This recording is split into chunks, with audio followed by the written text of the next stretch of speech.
তরুণরা যখন লেখাপড়ার শেষ দিকে যেতে থাকে, আমার রেজাল্ট, দেশের চাকরির বাজার পরিস্থিতি, আমি কি করব, আমার পরিবার, বিয়ে শাদী, সামনের জীবন, কি ধরনের চাকরি হবে, কোনটা হবে, আদৌ ভালো একটা কিছু পাবো কি পাবো না, এই চিন্তাটা সবাই করে। কেউ কেউ একটু বাস্তবানুকভাবে করে আর চেষ্টাটা করতে থাকে, চিন্তাটাকে গভীর করেন। কারো কারো মধ্যে এই চিন্তাটা খুব গভীরভাবে বাসা বাঁধে। একজন যুবক চাইলে চরিত্রহীন হইতে পারে, যুবক চাইলে চরিত্রবান হইতে পারে, একজন বৃদ্ধ চাইলেও চরিত্রহীন ওই লেভেলের হইতে পারবে না যেটা যুবক পারবে। দেখতে খারাপ দেখা যাইতে পারে, বলতে পারেন বৃদ্ধ মানুষ হয়েও এই কাজটা করলো, কিন্তু সে আসলে পারবে না ওইটুক যেটা একটা যুবক পারবে। একজন যুবক চাইলে অনেক বড় ধ্বংসাত্মক কাজ করতে পারে, বৃদ্ধ চাইলেও এটা পারবে। নেগেটিভ এবং পজিটিভ উভয় কাজের ক্ষমতা রাখে যুবকরা ব্যাপকভাবে, এটা তাদের সময়।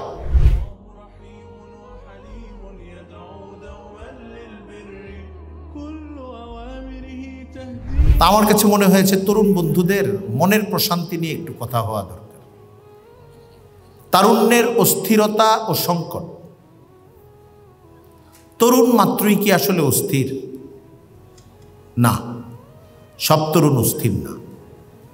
বহু তরুণ স্বভাবগতভাবেই স্থির, প্রশান্ত। কিন্তু তারুণ্য স্বভাবটার মধ্যেই একটা চাঞ্চল্য আছে। স্থির তরুণেরও চাঞ্চল্য থাকে। আরবিতে বলা হয় শাবাব।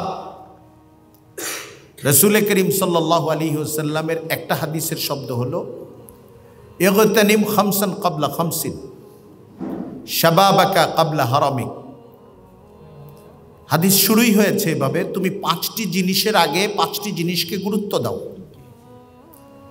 মানে 5টা জিনিস আসার আগে 5টা জিনিস তোমার ভেতরে থাকবে, ওই জিনিসটা থাকা অবস্থায় গুরুত্ব দাও। সেটা কি? প্রথম বাক্যটা হলো শাবাবাকা ক্বাবলা হারামিক। তোমার যৌবন, তোমার তারুণ্যকে তুমি গুরুত্ব দাও বার্ধক্য আসার আগে। কত অসাধারণ কথা!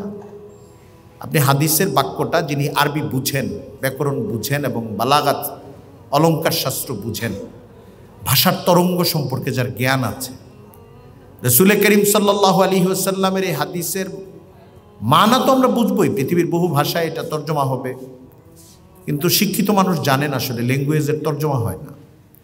ওটার যে একটা ধ্বনি থাকে, রিদম থাকে, প্রত্যেকটা ভাষার যে নিজস্ব একটা জোর থাকে, এটা আরেক ভাষায় যেতে পারে না, এটা যাওয়া কঠিন। আমরা মর্মটা কোনো রকম উদ্ধার করি। নজরুলের যে কবিতা আমাদের ভেতরে চাঞ্চল্য তৈরি করে, মনে হয় দাঁড়িয়ে যায় এখন কোনো কোনো কবিতা, সেই কবিতা আপনি ইংরেজিতে তর্জমা করে দিবেন পৃথিবীর অন্য ভাষায়, তারা মানাটা বুঝবে, এটার কোনো রকম একটা অর্থ বুঝে নেবে, কিন্তু এটা বাঙালি মানুষকে, বাংলা ভাষীকে যেভাবে তরঙ্গায়িত করবে, তার ভেতরে যে একটা ভাব তৈরি করবে, এটা তার মধ্যে করবে না, এটা সম্ভব না। এইটুক দূরত্ব মেনে নিয়েও যদি আমরা রাসূলের কথার হাদিসের তর্জমাটা দেখি, যেটুক যাওয়া যায়, যতটুক যাওয়া যায় এইটুক আমরা দেখি, দেখা যায় কত অসাধারণ কথা। তুমি 5টি জিনিস আসার আগে 5টি জিনিসকে গুরুত্ব দাও। মানে 5টা জিনিস আসবে, আবার তোমার কাছে 5টা জিনিস থাকবে, একটা আগে থাকবে, একটা পরে আসবে। তুমি আগের অংশটাকে হেলাফেলা করো না, ওইটাও আসবে, এটা আছে তোমার কাছে, অথবা এটা যখন আসবে তখন পরের অংশটার আগে আগের অংশটাকে গুরুত্ব দাও। এর প্রথম বাক্যটাই হলো শাবাবাকা ক্বাবলা হারামিক। বার্ধক্য আসার আগে যৌবনকে গুরুত্ব দাও। মুহাদ্দিসিনে কেরাম বলেন, হাদিস নিয়ে যারা কাজ করেছেন, গবেষণা করেছেন আগের যুগ থেকে এই পর্যন্ত, আমরা তাদেরকে মুহাদ্দিস বলি। এখন এটাকে আরো সহজ অর্থে ব্যবহার করা হয়, যারা হাদিসের কিতাব পড়ান তাদেরকেও মুহাদ্দিস বলা হয়। কিন্তু প্রথম যুগগুলোতে 100-200 বছর যাবৎ, 300 বছর যাবৎ হিজরি সনের মুহাদ্দিস মানে তারা অনেক জ্ঞানী ছিলেন। হাদিস সংগ্রহ করতেন, হাদিস নিয়ে মেহনত করতেন। 50টা হাদিস একসাথে একই রকম প্যারালাল অর্থ, আবার এটার সাথে ওইটার অর্থের একটু ভিন্নতা আছে, কোনটা কতটা গুরুত্বপূর্ণ, কোনটার শক্তি কেমন, মানে হাদিসের মান নির্ণয়ের ক্ষেত্রে। এবং হাদিসের যে মান নির্ণয়, এটা হাদিসের না, আসলে সূত্রের মান নির্ণয় করতে গিয়ে এটা যুক্ত হয় হাদিসের সাথে। আমরা যে শুনেন আপনারা যে সহিহ হাদিস, জয়ীফ হাদিস, হাদিস সহিহও না, হাদিস জয়ীফও না। তাহলে এটা কেন বলা হয়?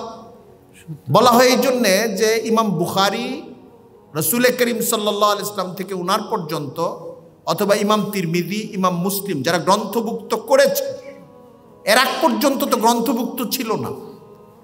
3টা বা 4টা জেনারেশন পার হয়েছে, উনার কাছে এসেছে। লাস্ট জেনারেশনের ব্যক্তি সাহাবী থাকেন, উনি বলেন যে আমি শুনেছি রাসূলুল্লাহ আমার সামনে এই কথা বলেছে। সাহাবীর পরে আরেকজন বলেন আমি ওই সাহাবীকে বলতে শুনেছি, তিনি বলেছেন রাসূলুল্লাহর কাছ থেকে উনি শুনেছেন যে রাসূলুল্লাহ এই কথা বলেছেন। তারপরের জন বলে আমি তার কাছ থেকে শুনেছি, তিনি ওই সাহাবীর কাছ থেকে শুনেছেন। হাদিসের বর্ণনাগুলো এইভাবে। এবং এই যে ব্যক্তিগুলো, এই ব্যক্তিগুলো ডিটেইলস জীবনী পড়া হয়, তার জীবনে কখনো খেয়ানত আছে কিনা, মিথ্যা কথা আছে কিনা, মানুষের সঙ্গে প্রতারণা আছে কিনা, ধোঁকা আছে কিনা, স্বভাবগত কোনো বাজে অভ্যাস আছে কিনা, রাস্তাঘাটের পাশে কখনো মূত্রত্যাগ করেছে কিনা, কখনো আউলা ঝাউলা কোনো আচরণ করেছে কিনা, করলে মাঝখানে যদি একজন সূত্র সে একাই থাকে, এর সঙ্গে আরো 2 জন খুব ভালো মানুষ, এমন নাই। ওই যুগে শুধু উনিই ছিলেন, তারপরে আরেক জায়গায় আসছে। এখন দেখা যাবে এই হাদিসের মান নিয়ে কথাবার্তা শুরু হইতে থাকবে। হাদিসের মান নির্ণয় হয়। যাক, আমি এক প্রসঙ্গ থেকে আরেক প্রসঙ্গে চলে গেছি। মুহাদ্দিস, হাদিস নিয়ে যারা এইভাবে কাজ করতেন, যার ফলে তারা রসুলের জীবন এবং রসুলের হাদিস নিয়েই শুধু কাজ করতেন না, তারা গোটা 200-150 বছরের মনীষী জীবন নিয়ে কাজ করতে হইতো তাদেরকে, যে কার কার মাধ্যমে কথাগুলো আসে, উনি মানে ওনাকে নেওয়া যায় কিনা, উনি গ্রহণযোগ্য কিনা, এইটা 5 জন মিলে বর্ণনা করছে কিনা বিভিন্ন যুগে, এটা 3 জন বর্ণনা করছে কিনা, না প্রত্যেক যুগে একজন করে শুধু বর্ণনা করেছে, এই আমার জেনারেশন পর্যন্ত, পরে গ্রন্থভুক্ত হয়েছে। এরকম অজস্র বিষয় আছে হাদিসের মান নির্ণয়ের জন্য সামনে আসে। এখনকার মুহাদ্দিসরা ওইগুলি পড়েন, এখনকার মুহাদ্দিসরাও কাজটা করেন, ওনারা এইগুলি পড়েন, পড়ে ওনারা গবেষণাগুলো অন্তত আত্মস্থতা করতে হয়। আর আগের ওনারা গবেষণাটাই তাদের করতে হয়েছে, গ্রাউন্ড নির্মাণ করতে হয়েছে। তো এইখানে দেখেন শাবাবাকা কাবলা হারামি, যে রাসূলুল্লাহ বলতেছেন সাল্লাল্লাহু আলাইহি ওয়াসাল্লাম, তুমি তোমার যৌবনকে গুরুত্ব দাও তোমার বার্ধক্য আসার। এর মানে হলো যৌবনে মানুষ হেলাফেলা করে, যৌবনে এটাকে পার করে দেয়। যৌবন সময়টা অনেক গুরুত্বপূর্ণ। রাসূল সাল্লাল্লাহু আলাইহি ওয়াসাল্লাম বার্ধক্যের চেয়ে এই সময়টাকে অনেক বেশি গুরুত্ব দিতে বলছেন। ও ফারাগাকা কাবলা শুগলিক, সিরিয়ালে আমার হেরফের হয়ে যেতে পারে। আও কামা ক্বালা আলাইহিস সালাতু ওয়াস সালাম, 5টা জিনিস বলে দেই। ফারাগাকা কাবলা শুগলিক, এবং ব্যস্ত হয়ে যাওয়ার আগে তোমার যে একটা অবকাশ থাকে, ইজি টাইম থাকে, একটু পরে তুমি ঝাঁপায়া পড়বা কাজে, ওই ইজি টাইমটাকে গুরুত্ব দিও, এটাকে হেলাফেলা করো না। পরীক্ষার আগে তোমাকে 2 মাস সময় দেওয়া হয়েছে, তুমি আচ্ছা ঠিক আছে লাস্ট 7 দিন পড়ব, ঘুরতেছি ফিরতেছি, তেমন কোনো কাজ নাই, কিন্তু আমি সময়টাকে অন্যভাবে কাটাচ্ছি। হুজুর এটাই বলছেন। ফারাগ মানে অবকাশপূর্ণ সময়, যে সময়টায় আপনার মাথায় কোনো বোঝা নাই, ওই সময়টাকে আপনি গুরুত্ব দেন। যখন ব্যস্ত হয়ে যাবেন, নিমগ্ন হয়ে যাবেন, তার আগে। ওয়া সিহহাতাকা ক্বাবলা সাকামিক, তোমার যখন অসুস্থতা আসবে তার আগে তোমার একটা সুস্থ সময় থাকবে, ওই সময়টাকে তুমি গুরুত্ব দিও। ওয়া গিনাকা ক্বাবলা ফাকরিক, তোমার জীবনে এক সময় দারিদ্র্য আসবে, কিন্তু তার আগে একটা সচ্ছলতা থাকবে, ওই সচ্ছলতাটাকে গুরুত্ব দিও। ওয়া হায়াতাকা ক্বাবলা মাউতিক, এবং তোমার জীবনে একটা মৃত্যু আসবে, মৃত্যুর আগে একটা জীবন থাকবে, তোমার ওই জীবনটাকে গুরুত্ব দিও। নবীজির একটা হাদিস আপনি অনুভূতির সাথে পড়বেন। আমরা তো বলি যে হাদিস শরীফ বলে একটা পার হয়ে যায় সামনের দিকে, দৌড় মারলে হবে না। হাদিসটার ফালসাফা, এর ভিতরে ফিলোসফি কি আছে, কি বলেছেন নবী, এর মধ্যে কাব্য আছে, জীবন দর্শন আছে, অনুভূতি আছে। আপনি একটা হাদিস দিয়ে ভাবেন, মুহাদ্দিস হওয়ার দরকার নাই আপনার যতটুকু শিক্ষা এখন আছে, আপনি একটা হাদিস নিয়ে ভাবেন, আপনার কাছে মনে হবে আমার জীবনটা এই দিক থেকে ওই দিকে নিয়ে যাচ্ছে এই হাদিস। উথাল পাথাল একটা অনুভূতি তৈরি করতেছে যৌবন সম্পর্কে, তারুণ্য সম্পর্কে। নবীজির এই কথাটা আছে। আরেকটা হাদিসে আছে, সাবআতুন ইউজিল্লুহুমুল্লাহু ফি জিল্লিহি ইয়াউমা লা জিল্লা ইল্লা জিল্লুহু, 7 শ্রেণীর মানুষ এমন, যেদিন কোনো ছায়া থাকবে না পৃথিবীতে, কিয়ামতের দিন উদ্দেশ্য এটা, সকল মুহাদ্দিস বলেন। ওই দিন আল্লাহর আরশের ছায়ার নিচে 7 শ্রেণীর মানুষ ছায়া পাবে, দয়া পাবে তারা। প্রথম ইমামুন আদিল, ন্যায়পরায়ণ শাসক, যে শাসক দুর্বৃত্ত না, কঠোর ন্যায়পরায়ণতার সাথে শাসন করেছেন। আরো অনেকগুলি বর্ণনা আছে, এর মধ্যে একটা বর্ণনা হলো ওয়াশাবুন নাশাআ ফি ইবাদাতিল্লাহ, এমন যুবক যার যৌবন সে বেড়ে উঠেছে, যৌবন সে কাটিয়েছে আল্লাহর ইবাদতের মধ্যে। অনেক বড় জিনিস। নবী বলেন না এমন বৃদ্ধ যুবককে দাম দিয়েছেন কেন? যৌবনের জীবনটাই হলো অস্থিরতার মূল জীবন। একজন যুবক চাইলে চরিত্রহীন হইতে পারে, যুবক চাইলে চরিত্রবান হইতে পারে, একজন বৃদ্ধ চাইলেও চরিত্রহীন ওই লেভেলের হইতে পারবে না যেটা যুবক পারবে। দেখতে খারাপ দেখা যাইতে পারে, বলতে পারেন বৃদ্ধ মানুষ হয়েও এই কাজটা করলো, কিন্তু সে আসলে পারবে না ওইটুক যেটা একটা যুবক পারবে। একজন যুবক চাইলে অনেক বড় ধ্বংসাত্মক কাজ করতে পারে, বৃদ্ধ চাইলেও এটা পারবে। নেগেটিভ এবং পজিটিভ উভয় কাজের ক্ষমতা রাখে যুবকরা ব্যাপকভাবে। এটা তাদের সময়। মানব জীবনের যদি তিনটা স্তর করেন, শৈশব, যৌবন এবং বার্ধক্য। এখন স্বাস্থ্যবিজ্ঞানীরা বা আমাদের সমাজবিজ্ঞানে আরও ভাগ করা হয়, শৈশবের পরে কৈশোর, কৈশোরের পরে প্রথম যৌবন, তারপরে পরন্ত যৌবন, তারপরে প্রৌঢ়ত্ব, তারপরে বার্ধক্য, তারপরে আবার অশীতিপর বার্ধক্য, এইভাবেও বলা হয়। মানে অনেকগুলি পার্ট করা হয়, কিন্তু আপনি এটাকে মোটামুটি তিনটা ভাগ করেন। শৈশব, বালেগ হওয়ার আগ পর্যন্ত, ইসলামের বালেগ হওয়া, বাংলাদেশের বালেগ হওয়া। বাংলাদেশে 18-র আগে আপনি বাচ্চা, খুন করলেও আপনার ফাঁসি হবে না, কারণ আপনার 18 বছর হয়নি। বাংলাদেশ না, এটা পৃথিবীর আরও দেশে আছে, সব দেশে না, পৃথিবীর আরও দেশে আছে। 18-র আগে কোনো মেয়ের বিয়েও হওয়া যাবে না বাংলাদেশে, এটা সমস্যা আছে। এমনি রাস্তাঘাটে পাওয়া যায় যদি আরেক ছেলের সঙ্গে, সমস্যা নেই, বিয়ে হইলে সমস্যা আছে বাংলাদেশের আইনে। মানে এইটা এত কঠোরভাবে মেনটেন করা হয়। মেয়েটা বালেগ হয়ে গেছে 10 বছর বয়সে, বালেগ, শরীয়ত যাকে বালেগ বলে। ছেলেটা বালেগ হয়ে গেছে 15 বছর বয়সে, আরও আগেও। ইসলাম যেই সময়টাকে বালেগ হওয়া বলে, এটা বাংলা প্রাপ্তবয়স্ক না। আমাদের আইনি প্রাপ্তবয়স্কতা শুরু হয় 18-র পরের থেকে, এটা দেশীয় আইনে।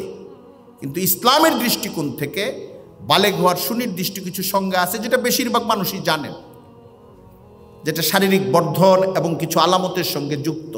মেয়েদের একরকম, ছেলেদের একরকম, কিছু কিছু ক্ষেত্রে কমন। এটা যদি 10, 11, 12 বছরেও হয়ে যায়, সে বালেগ। কতল করলে তার উপরে কাতেলের হুকুম আসবে। বিয়ে করতে চাইলে সে বিয়ে করতে পারবে, বিয়ে বসতে চাইলে বিয়ে বসতে পারবে। হ্যাঁ, এখন আপনি বলতে পারেন যে 10 বছরের একটা মেয়েকে বিয়ে দিলে তার স্বাস্থ্যগত অনেক সমস্যা, ঠিক আছে, আপনি আরো কয়েকদিন পরে দেন, কিন্তু বেআইনি না। মানে এখন দেশে বেআইনি, মানে বেআইনি হওয়া উচিত ছিল না। শরীয়ত যেহেতু অনুমোদন দিয়ে রেখেছে, এটা একটা অন্য প্রসঙ্গ, আমি ওই জায়গায় এখন যাব না। আমি একটা অন্য কথা বলি, সেটা হলো রসুলের এই হাদিসগুলোর দিকে তাকাইলে বোঝা যায় রসুল সাল্লাল্লাহু আলাইহি ওয়াসাল্লাম যৌবনকে কিভাবে আমাদের কাটাতে উদ্বুদ্ধ করেছে।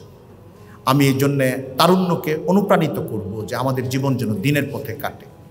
আমি কয়েকটা সাবজেক্ট, একদম পয়েন্ট ভিত্তিক কয়েকটা কথা বলি। তারুণ্যের জীবনে কি কি কারণে অস্থিরতা এবং সংকট তৈরি হতে পারে, পসিবিলিটি তৈরি হয় অস্থিরতার, সংকটমূলক অস্থিরতার, ফ্রাস্ট্রেশনের, একটা নেতিবাচকতার সমস্যা কিভাবে তৈরি হতে পারে। অনেকগুলো কারণ থাকতে পারে, আমি ছোট্ট কয়েকটা কারণ বলি, এমন যেটা মোটা দাগের কারণ, এর সঙ্গে অন্য অনেক কারণের মধ্যে ঢুকে যাবে। একটা হলো আর্থিক কারণ।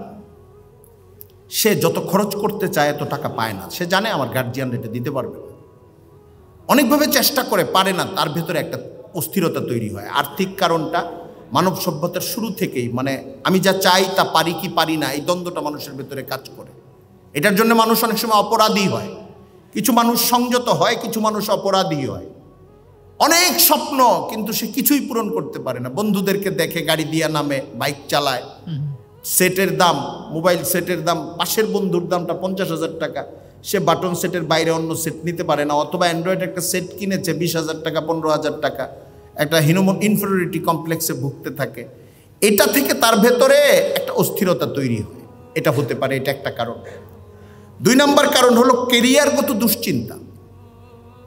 তরুণরা যখন লেখাপড়ার শেষ দিকে যেতে থাকে, আমার রেজাল্ট, দেশের চাকরির বাজার পরিস্থিতি, আমি কি করব, আমার পরিবার, বিয়ে শাদী, সামনের জীবন, কি ধরনের চাকরি হবে, কোনটা হবে, আদৌ ভালো একটা কিছু পাবো কি পাবো না, এই চিন্তাটা সবাই করে। কেউ কেউ একটু বাস্তবানুকভাবে করে আর চেষ্টাটা করতে থাকে, চিন্তাটাকে গভীর করেন।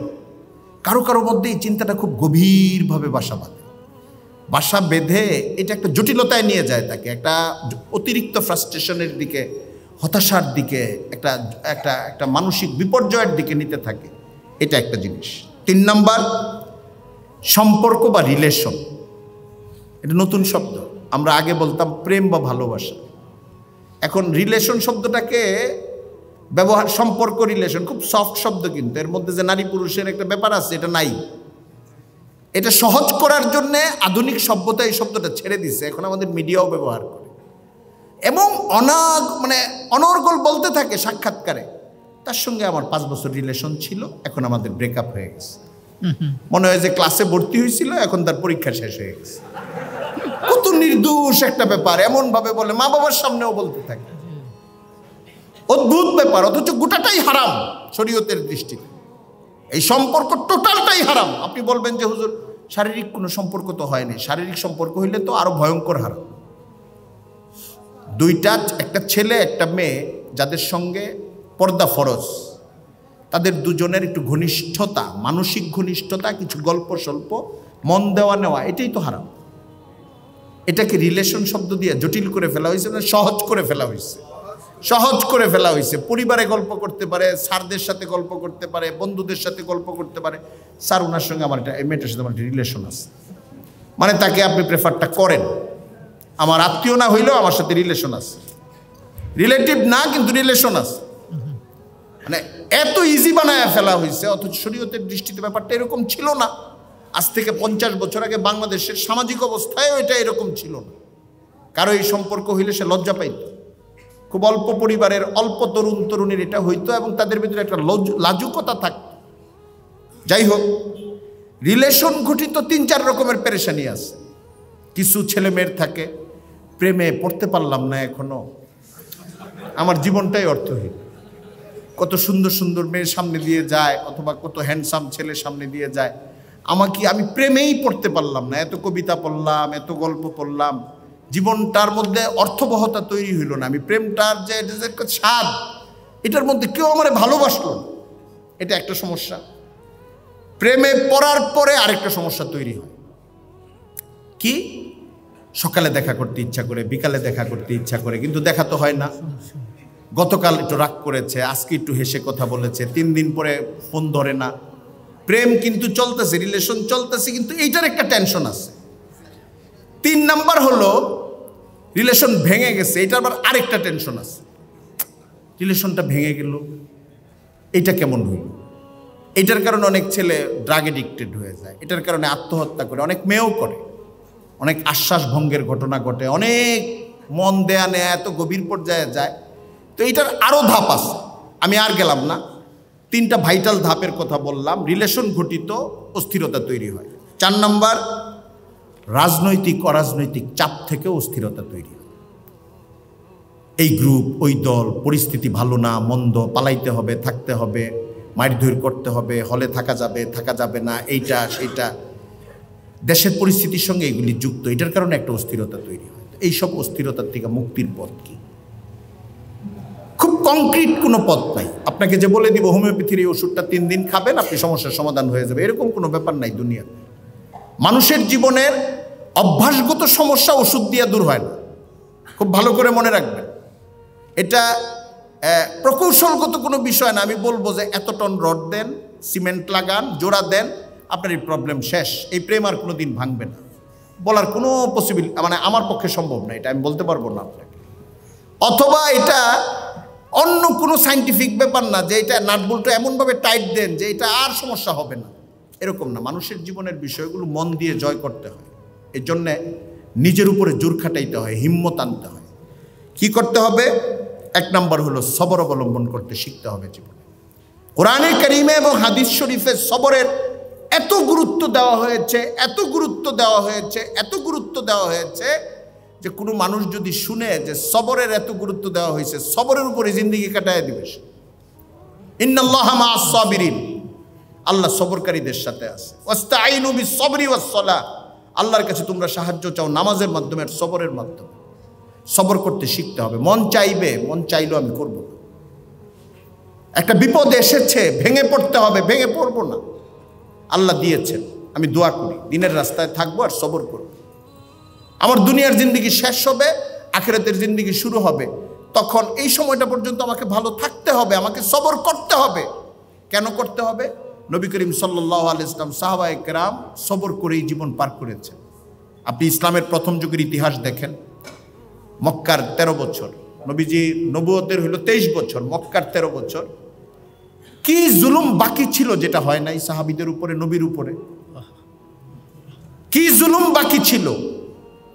সাহাবীরা তো হযরত সুমাইয়াকে যখন শহীদ করা হয়, গোটা পরিবারকে অত্যাচার করা হয়, তখন তারা ডাক দিয়ে বলতেছিলেন, ইয়া রাসূলুল্লাহ, আমাদেরকে তো মারতেছে। হুজুর বলতেছেন, সবর করো, আল্লাহর কাছে দোয়া করো, কারণ ওনার কিছু করার ক্ষমতা নেই। এবং কোরআন শরীফের শেষ দিকের সূরাগুলো, আপনি 30তম পারার সূরাগুলো পড়লে দেখবেন এগুলি মাক্কি সূরা, সব মানে মক্কায় অবতীর্ণ হয়েছে। ওয়াসসামাই যাতিল বুরুজ যে গল্পটা আছে আপনি দেখেন, সব আগের যুগে মজলুম মুমিন মুসলমান তারা যে পরীক্ষার মধ্যে পড়ছেন, পরে আল্লাহ বিজয় দান করছেন, এই গল্পগুলো আছে। বেশিরভাগ সূরা এই আপনার মাক্কি সূরা 30তম পারা, ওখানে আপনি এই জিনিসগুলি পাবেন। সাহাবায়ে কেরামকে সবরের কথা বারবার শেখানো হয়েছে, বারবার জানানো হয়েছে। শেষ পর্যন্ত হুজুর সাল্লাল্লাহু আলাইহি ওয়াসাল্লাম এক পর্যায়ে সাহাবায়ে কেরামকে তাদের পরিস্থিতি দেখে বলেছেন, তোমরা হাবশায় হিজরত করো, সমুদ্র পার হয়ে ইথিওপিয়ায় চলে যাও, এখনকার ইথিওপিয়া, ওইটাই হাবশা ছিল তখন। বেলালে হাবশি যে বলা হয়, হাবশার অধিবাসী ছিলেন। উম্মে আইমান, উসামা ইবনে জায়েদের মা যিনি ছিলেন, জায়েদ ইবনে হারেসের বিবি যিনি ছিলেন, একটু বয়স বেশি ছিল, দেখতে কালো ছিল। নবী করিম সাল্লাল্লাহু আলাইহি ওয়াসাল্লাম মায়ের চোখে দেখতেন, ওনাকে শিশুর মতো পালতেন। নবী যখন ছোট ছিলেন, নবী যখন তার মা যখন ইন্তেকাল হয়, জায়েদ ইবনে হারেসাকে নবীজি বলেন যে এত দেখতে অত সুন্দর না, কিন্তু অনেক ভাগ্যবতী লোক, মানে অনেক আল্লাহর অনেক দয়া মহাব্বত আছে এই মেয়েটার প্রতি, মহিলার প্রতি, তুমি যদি তাকে বিয়ে করতা। জায়েদ ইবনে হারেসা নবীর জন্য পাগল, উনি উম্মু আইমানকে বিয়ে করে নেন। উম্মু আইমানের ঘরে জন্ম নেয়, সেই সন্তানটার নাম হইল উসামা ইবনে জায়েদ, ইসলামের ইতিহাসের মহান এক সাহাবী। উসামা ইবনে জায়েদ নবী করিম সাল্লাল্লাহু আলাইহি ওয়াসাল্লাম ইন্তেকালের কয়েকদিন আগে একটা অভিযান বাহিনী তৈরি করেছেন এবং বাহিনীটার আমির বানায় দিয়েছেন উসামা ইবনে জায়েদকে। তখন তার বয়স 18 বছর। জায়েদ ইবনে হারেসার ছেলে। জায়েদ ইবনে হারেসা গোলাম ছিলেন এক সময়, নবীজির কাছে যখন এসেছেন। তার মা বাদী ছিলেন, হাবশার বাদী ছিলেন। এই দুইজনের সন্তান হইলেন উসামা ইবনে জায়েদ। যখন পুরা বাহিনীর আমির বানাইছেন, ওই বাহিনীর মধ্যে কে ছিল? হযরত ওমর পর্যন্ত ছিল। আনসার মুহাজির, মক্কা এবং মদিনার প্রভাবশালী লিডার পর্যায়ের সমস্ত সাহাবী, মর্যাদাপূর্ণ সাহাবী ওনার বাহিনীর সদস্য। হুজুরের কানে আসছে, তখন মুমূর্ষু অবস্থা হুজুরের, কখনো হুশ থাকে কখনো থাকে না, কথা বলতে পারেন না। কানে আসছে যে সাহাবীরা একটু অপছন্দ করতেছে কেউ কেউ। কোন কারণে? বয়স কম, এত তরুণ, এত বাচ্চা, তার নেতৃত্বে এত বড় বড় সাহাবী, একটু চেঞ্জ হয়ে যেত ভালো হইতো। কিন্তু বলতে সাহস পাইতেন না। কিন্তু হুজুরের কানে কথাটা পৌঁছে গেছে। হুজুর অসুস্থ অবস্থায়, মাথায় পট্টি লাগানো, জলপট্টি দেয় না জ্বরের সময়, পট্টি লাগানো, কাঁধে হাত দিয়ে দিয়ে মসজিদের মেহরাবে আসছেন, মসজিদে নববীর। এসে এই বয়ানটুকুই শুধু করেছেন, আমি উসামাকে আমির বানিয়ে দিয়েছি, তোমরা বাহিনীতে রওনা হয়ে যাও, কেউ কোনো কথা বলবা না।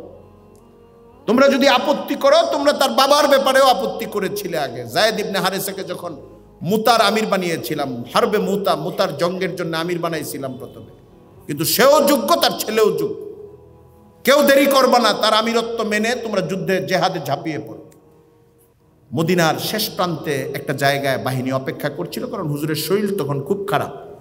তারা আশঙ্কা করছিল কোনো খারাপ সংবাদ আসতে পারে। যাই হোক, হুজুরের ইন্তেকাল হয়ে যায়।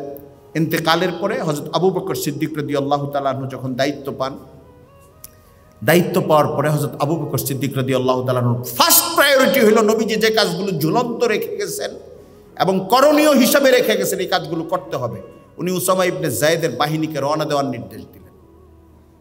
তখন আনসার সাহাবীরা হযরত উমরের কাছে আয়েশা বললেন, আপনি যাই একটু খলিফার কাছে সুপারিশ করেন, রাষ্ট্রপ্রধানের কাছে।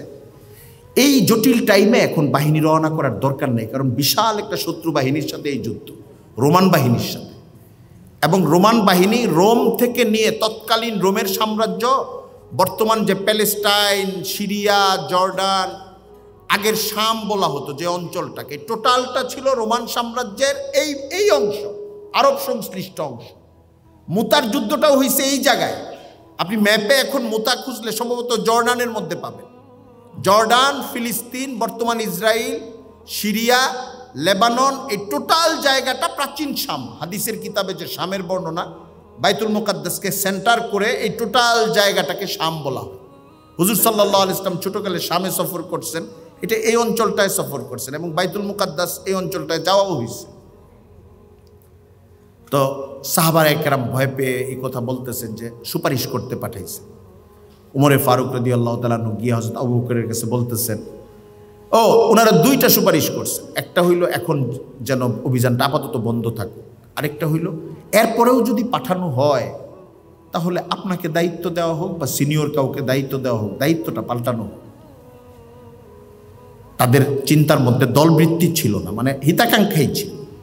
সাহাবায়ে কেরামের মধ্যে গ্রুপিংয়ের ধরনটা এরকম ছিল না, মানে এখন পলিটিক্যাল যে আমরা একটা চেহারার সাথে পরিচিত, ওই গ্রুপ না এই গ্রুপ, লবিংয়ে আমি অগ্রসর সে অগ্রসর। সাহাবায়ে কেরামের মধ্যে পরামর্শের বিরোধ হইতো, ওইটা হিতাকাঙ্ক্ষা কেন্দ্রিক হইত। তো সাহাবীদের এই কথা বলার পরে হযরত আবু বকরের কাছে যখন হযরত উমর আসলেন, আবু বকর প্রচণ্ড উত্তেজিত হয়ে গেলেন। তুমি মানে আমাকে নবীজির ফয়সালা পরিবর্তন করতে বলো? নবী তাকে আমির বানায় গেছে, আর আমারে বলতেছো তুমি তার আমিরত্ব পাল্টাইতে? তোমার এত বড় সাহস! উসামার নেতৃত্বে জিহাদ হবে এবং সকলেই তার সঙ্গে জিহাদে শরীক হবে। বাহিনী রওনা হয়ে গেল।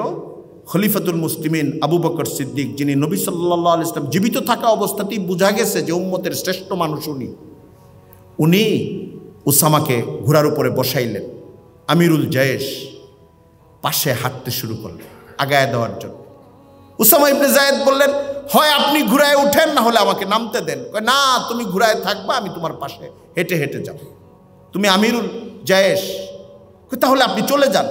কয় না, আমি একটু ধুলিমুলিন করব আমার পাকে জেহাদের পথে, আমি একটু আগায় দিয়ে আসবো।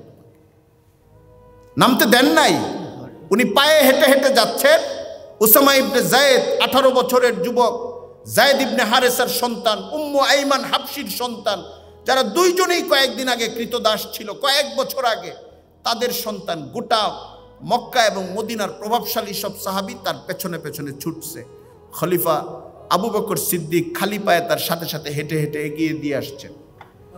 কিছু দূর যাওয়ার পরে হযরত আবু বকর সিদ্দিক আস্তে করে কানের কাছে মাথাটা আগায় দিয়ে হযরত উসামাকে বললেন, তুমি যদি অনুমতি দাও, উমর আমার কাছে থাকুক, রাষ্ট্র পরিচালনার ব্যাপার, নতুন দায়িত্ব, উমরকে যদি রেখে যাও, অনুমতি দাও তুমি, তাহলে আমি রাখবো, আর না হলে রাখবো না। কারণ দায়িত্ব তো এখন তোমার হাতে। বাহিনীর থেকে একজন লোককে মাইনাস করা উচিত কিনা এটা তো তুমি বুঝবা। তোমার কাছে আমি সুপারিশ করছি, আবেদন করছি, তুমি উমরকে যদি রেখে যেতা আমার জন্য একটু সুবিধা হইল। আপনি মানে আদব দেখেন, সম্মান দেখেন, মানবতার মর্যাদা দেখেন। নবী করিম সাল্লাল্লাহু আলাইহি ওয়াসাল্লাম তরুণদেরকে কতটা সম্মান দিয়েছেন এটাও দেখেন। উসামা ইবনে যায়েদের বয়স 18 বছর। আমরা তো হাসান হুসাইনের গল্প শুনে পেট ভরে ফেলি। হুজুর তার নাতিদেরকে খুব আদর করতেন, হুজুর তার নাতিদেরকে খুব আদর করতেন, অবশ্যই করতেন। আল হাসান ওয়াল হুসাইন সাইয়্যিদা শাবাবি আহলিল জান্নাহ, হুজুরের হাদিস। এই দুই ভাই যুবকদের সর্দার হবেন বেহেশতে ইনশাআল্লাহ, নেতা হবেন, লিডার হবেন। ঠিক আছে, কিন্তু হুজুরের স্নেহ, এই ভালোবাসা শুধু এই দুইজনের জন্য ছিল না, বরং উসামা ইবনে যায়েদের বর্ণনা হলো যখন উসামা ইবনে যায়েদ আর হাসান একদম সমবয়সী ছিলেন, যখন দুইজন বাচ্চা, হুজুর হামাগুড়ি দিয়ে আসতো, দুইজনকে 2 রানে বসাইতেন, দুইজনকে ধরে রাখতেন, দুইজনকে চুমু খাইতেন, দুইজনকে একসঙ্গে বুকের মধ্যে চাপ দিয়া ধরতেন, ধরে বলতেন, ইয়া আল্লাহ, আমি এই দুইজনকে ভালোবাসি, আপনি এই দুইজনকে ভালোবাসি। নবীজি সাল্লাল্লাহু আলাইহি ওয়াসাল্লাম বাচ্চাদেরকে, শিশুদেরকে দাসের শিশু, কৃতদাসীর শিশু, হাফসার শিশু আর নিজের নাতি একভাবেই দেখতেন। আর এইভাবে উনি নেতৃত্ব দিয়েছেন। যখন উনি নেতৃত্বে পাঠাইছেন উসামাকে, হাসান কি ছিলেন না তখন? প্রভাবশালী সাহাবীদের সন্তানরা ছিলেন না? কিন্তু ছিলেন। তার মধ্যে যায়েদ ইবনে হারেসার সন্তানকে পাঠাইছেন। উসামা বিজয়ী হয়েছেন। ঐতিহাসিকরা বলেন যে উনি ফিলিস্তিনের যেই জায়গায় নবীজি যেতে বলেছেন, একটা জায়গা নির্ধারণ করে দিয়েছেন যে এই বাহিনী এই পর্যন্ত যাবে। ওখানে গেছেন, বিজয় অর্জন করেছেন। ওই বাহিনীকে, আগের যে বাহিনী মুতায় তার বাবাকে পরাজিত করেছে 2.5 বছর আগে, ওই বাহিনীকে তিনি পরাজিত করেছেন। যেই হন্তারক হযরত যায়েদ ইবনে হারেসাকে হত্যা করেছে, ওই হন্তারককে তিনি হত্যা করেছেন নিজের হাতে। এবং যেই ঘোড়ার উপরে বসে তার বাবা শহীদ হয়েছেন, ওই ঘোড়ার উপরে তিনি গনিমতের যুদ্ধলব্ধ সম্পদ নিয়ে মদিনায় ফিরেছেন। তার সঙ্গে তার গোটা বাহিনী সম্পদ নিয়ে ফিরেছেন। ঐতিহাসিকদের বর্ণনা হলো ওই সময়ে উসামা ইবনে যায়েদের বাহিনী যে পরিমাণ সম্পদ নিয়ে মদিনায় হাজির হয়েছিল, আর কোনো বাহিনী এত সম্পদ নিয়ে হাজির হইতে পারেনি। তারুণ্যের প্রতি সম্মান, তারুণ্যের প্রতি ভালোবাসা, আবার তারুণ্যের দায়িত্বশীলতা, দুইটাই দেখে। আমি আবার আগের জায়গায় যাই। আমাদের 1 নম্বর কাজ সবর করা। সবরের 3টা অর্থ মনে রাখি।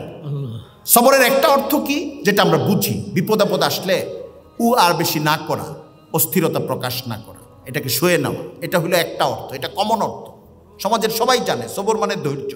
সবরের আরো 2টা অর্থ আছে। একটা অর্থ সবর আলা তাআত, নেক কাজের উপরে সবর করা, মানে নামাজ পড়তে ভালো লাগতেছে না, পড়তে হবে, এটা ফরজ নামাজ। তেলাওয়াত করতে চাচ্ছি, ভালো লাগছে না, করতে হবে, আল্লাহর কালাম তেলাওয়াত। দান করতে ইচ্ছা করছে না, করব, এটা আমি লড়বো না। দৃঢ়তা, সবর অর্থ দৃঢ়তা। এখানে নেক কাজের উপরে অটল থাকা, এটা সবর। ফজরের নামাজ পড়তে ইচ্ছা করতেছে না, ওযু করতে ইচ্ছা করতেছে না, ওযু করব, ফজর পড়ব, এটা সবর। আর সবর আনিল মাসিয়াত, এর ঠিক উল্টাটা আরেকটা আছে, সেটা হলো গুনাহ করতে মন চাইতেছে, সবর হইল গুনাহটা করব। চোখ চলে যাচ্ছে ওই দিকে, চোখটাকে নামায় নিয়ে আসবো না, আমি দেখব না। আল্লাহ মানা করেছেন, আল্লাহর নবী খুব ধমক দিয়েছেন চোখের এই অপব্যবহারের ব্যাপারে। আমি নামিয়ে নিব।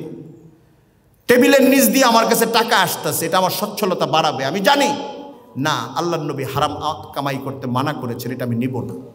সবর করা। গুনার কাজের ব্যাপারে সবর মানে গুনাহটাকে বাদ দেওয়া, আর নেক কাজের ব্যাপারে সবর মানে নেক কাজটা অটলভাবে করতে থাকা। আরেকটা সবর হইল বিপদ আপদে সবর করা। এই সবর যদি আমরা অবলম্বন করি, যে কারণেই ফ্রাস্ট্রেশন আসুক, আল্লাহর উপরে হাওয়ালা করব, সবর করব, আর নিজের জীবনটাকে সুন্দর রাখবো, তাহলে সুন্দর হবে। 2 নম্বর পয়েন্ট, আমার সময় শেষ হয়ে যাচ্ছে।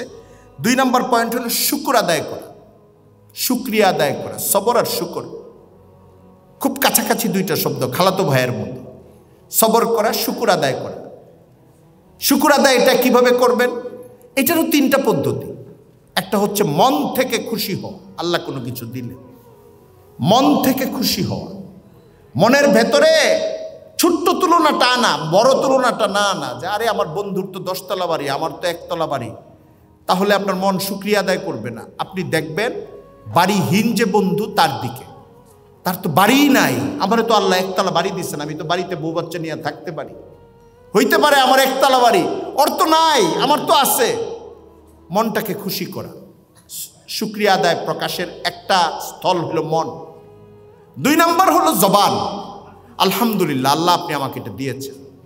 একটা বিস্কিট খাইতে পারলাম ক্ষুধার সময়, আলহামদুলিল্লাহ, আল্লাহ আপনি খাওয়াইছেন আমাকে, আমি তো নাও খাইতে পারতাম। আপনার এই পরিস্থিতিতে পড়েন নাই, আমি পড়ছি। পকেটে টাকা আছে, অনেক ক্ষুধা, আশেপাশে দোকান নাই, আমিও কোনো গাড়িতে নাই, ইচ্ছা করলেই চক্কর দিয়া 5 কিলোমিটার দূরে গিয়ে একটা খাবার কিনে ফেলবো, এই জায়গায় সুযোগ নাই। মানে তখন মুদ্রার কোনো মূল্য নাই, কোনো কিছুর কোনো মূল্য নাই, আমি ক্ষুধা দূর করার কোনো ব্যবস্থাই পাচ্ছি না। মানুষের এটা হয়, আগের যুগে বেশি হইতো, সফর থাকতো, দূর দূরান্তে মানুষের যাইতে হইতো, তখন মানুষ বুঝে যে ওই জিনিসটার কি দাম। বিদ্যুৎ 2 ঘন্টা যদি গরমের সময় কারেন্ট না থাকে, বাসায় যদি আইপিএস না থাকে, জেনারেটর না থাকে, 2 ঘন্টা প্রচণ্ড গরম, রাত 12টার পরে বাসার সবাই হাহুতাশ করতেছে, 2 ঘন্টা পরে যদি একটা কারেন্ট আসে, ফ্যানগুলি সব ঘুরতে থাকে, এসিগুলি চলতে থাকে, মানে মুসলমান যদি হয় তার মুখ দিয়ে অটোমেটিক আলহামদুলিল্লাহ বের হবে। বিদ্যুৎ কেন যায়, এটার অর্থনৈতিক কারণ কি, রাজনৈতিক কারণ কি, সরকারের দায় কি, এটা অন্য তর্ক, আমি ওই জায়গায় গেলাম। মানে আপনার একটা জিনিস ছিল না এতক্ষণ, ওইটার কারণে যে কষ্ট আপনি দেখবেন, পায়ে যাওয়ার পরে বুঝবেন এই ফ্যানের কত দাম। এমনি ফ্যানের কোনো গুরুত্ব নাই, কিন্তু রাত 12টার পরে বিদ্যুৎ বন্ধ, ফ্যান ঘুরে না, বাসার সবাই হাহুতাশ করতেছে, বারান্দায় যায় বসে রয়েছে খালি গায়ে, কেন বাতাস ছাড়া বাঁচতে পারতেছে না। এই সময় যদি ফ্যানটা চলে উঠে, মনে হয় আহারে কত দামি এই ফ্যান, এই অনুভূতির সঙ্গে আলহামদুলিল্লাহ বলা। একটা হলো মন থেকে শুকরিয়া আদায় করা, জবান থেকে শুকরিয়া আদায় করা। শুকরিয়া আদায় করার আরেকটা পন্থা হলো আমল দ্বারা শুকরিয়া আদায় করা। আমল দ্বারা কি? দুনিয়ার সকল নেয়ামতের পেছনে আল্লাহ তাআলা, আল্লাহর হুকুমগুলো মানব, আল্লাহর কাজগুলো করব, আল্লাহর বিধানগুলো মানব, তাহলে আমার শুকরিয়া আদায়ের চূড়ান্ত প্রকাশটা হবে। সবর এবং শুকর, সবরের 3টা প্রকার বললাম, শুকরিয়ার 3টা প্রকাশ ভঙ্গি বললাম। এই কাজগুলো আমরা আদায় করব। এছাড়া কি করব? তেলাওয়াত করতে অভ্যাস করব। যারা সহি তেলাওয়াত শিখেন নাই, তেলাওয়াত করবেন। কুরআন শরীফ তেলাওয়াতে অসাধারণ স্বাদ পাওয়া যায়। কত পেরেশানি আপনার, আপনি আল্লাহর কালাম মহাব্বতের সাথে তেলাওয়াত করেন। আহারে, আলেম যারা অথবা যারা একটু আরবি শিখেন, তারা যখন তেলাওয়াত করেন কি মজা যে লাগে, যে আল্লাহ এই কথাগুলি কত সুন্দর করে বলতেছেন। এক একটা আয়াত, এক একটা কথা, আল্লাহর কালাম, আলাদা মাধুর্য। ইসলামু জামিলুন হাক্কান হাযা লাইসা ওয়াল ইসলাম।